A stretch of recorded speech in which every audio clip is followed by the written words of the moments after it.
দর্শক সংবাদের শুরুতেই যেমনটি বলছিলাম, খিলগাঁওয়ের একটি মিলে অগ্নিকাণ্ডের ঘটনা ঘটেছে। সেখানে আছেন সহকর্মী নাইমাল জিকো। আমরা সরাসরি যুক্ত হচ্ছি তার সাথে। জিকো, শিরোনামে যেমনটি বলছিলাম, আগুন নিয়ন্ত্রণে এসেছে। আপনি তো সেখানে আছেন। আগুন কি পুরোপুরি নিয়ন্ত্রণে এসেছে কিনা, আর কিভাবে এই অগ্নিকাণ্ডের ঘটনা ঘটলো, সবকিছু মিলিয়ে একটু বিস্তারিত আমাদেরকে জানান।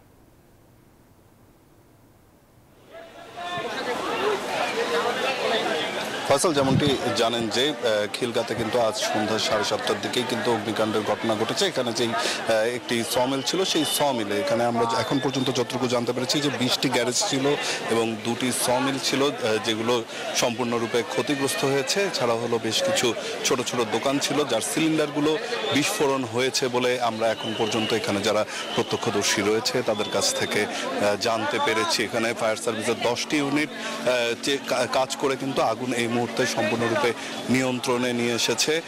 তবে যাতে এখানে উৎসুক জনতা আসলে ভিড় করছেন, তাদেরকে নিয়ন্ত্রণের জন্য স্থানীয় যে সমস্ত লোকজন রয়েছে, শিক্ষার্থীরা রয়েছে, তারা কিন্তু চেষ্টা করছে। এখানে আইন শৃঙ্খলা রক্ষাকারী বাহিনী এবং সেনাবাহিনী কিন্তু এখানে উপস্থিত রয়েছে। তারাও হলো এই অগ্নি নির্বাপনের জন্য কিন্তু কাজ করে যাচ্ছে। আমরা এখন ঠিক ঘটনাস্থলের সামনে রয়েছি। যেমনটি দেখছেন যে এখানে আসলে এই জায়গাটিতেই আসলে অগ্নিকাণ্ডের ঘটনাটি ঘটেছিল এবং এখানেই কিন্তু আগুনে পুরো ভস্মীভূত হয়ে গেছে। এখন সম্পূর্ণরূপে আগুন নির্বাপন করা সম্ভব হয়েছে এবং এখান থেকে কিন্তু তবে অগ্নিকাণ্ডের সূত্রপাত কী হয়েছে, কিভাবে আগুনটা লিগেছিল, সেই সম্পর্কে কিন্তু এখন পর্যন্ত